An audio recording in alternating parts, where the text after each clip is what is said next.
Halo semuanya, perkenalkan nama saya Grace Brigita Rutnovianti Nababan dengan NIM 210306043 dari Fakultas Pertanian jurusan Peternakan Universitas Sumatera Utara dari kelas PTNA. Di sini saya mengikuti mata kuliah Produksi Ternak Unggas dengan dosen pengampu Insinyur Tati Fidenasari SPT MP. Di sini saya akan menjelaskan mengenai biosintesis pada telur. Nah, yang pertama saya akan menjelaskan mengenai sintesis yolk atau kuning telur. Nah, yolk atau kuning telur itu hanya mengandung kurang lebih 50% air. Nah, selebihnya dia mengandung apa? Nah, selebihnya pada umumnya itu dia mengandung protein dan lipid yang perbandingannya itu 1:2. Nah, kita mulai saja ya. Nah, proses yang pertama itu diawali dengan kelenjar pituitari. Nah, kelenjar pituitari itu yang akan melepaskan hormon gonadotropin. Kemudian gonadotropin ini menembus theca layer atau lapisan paling luar.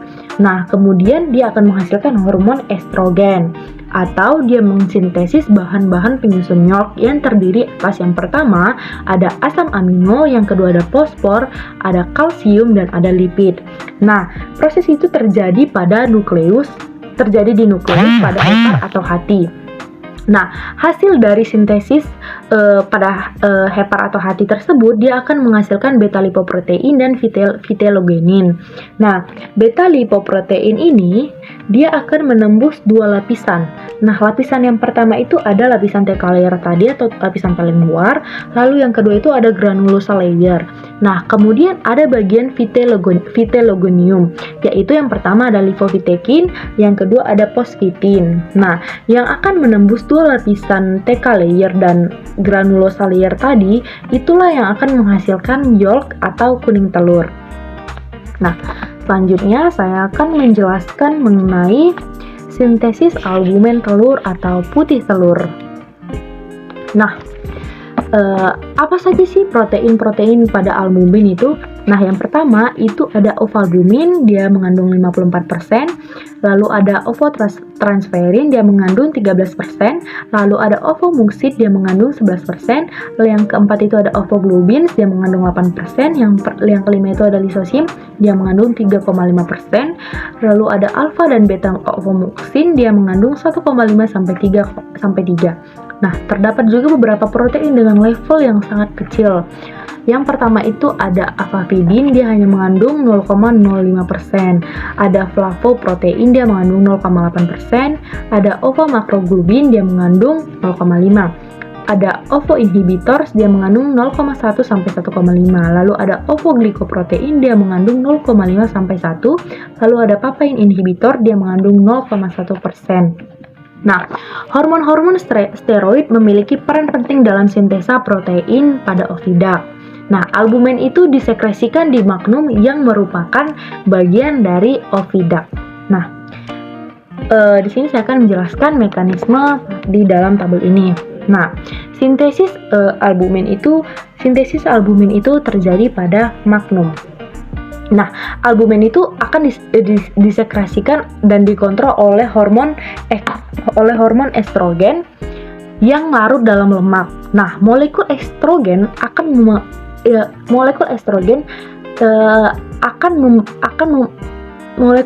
itu yang kemudian akan diikat oleh reseptor estrogen, kompleks estrogen, dan reseptornya yang tidak aktif akan membentuk menjadi 5S. Nah, kemudian dia akan memasuki nukleus. Yang akan berinteraksi dengan kromosom yang akan menyebabkan gen tertentu gen tertentu itu dibentuk menjadi mRNA. Kemudian mRNA ini akan meninggalkan nukleus dan dia akan menuju ribosom yang akan ditranslasi menjadi protein spesifik berupa asam amino.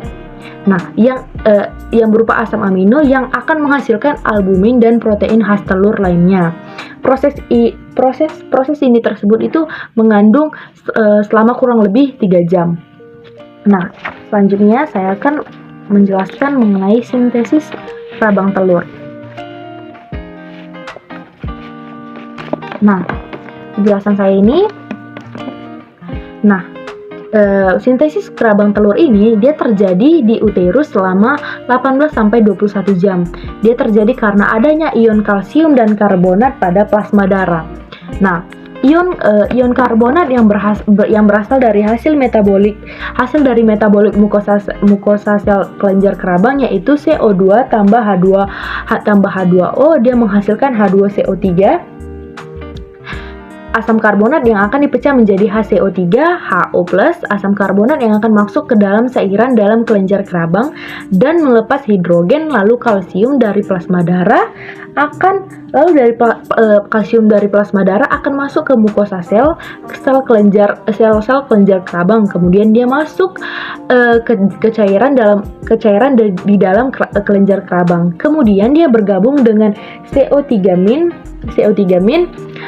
dan menghasilkan kalsium karbonat, yaitu kerabang telur.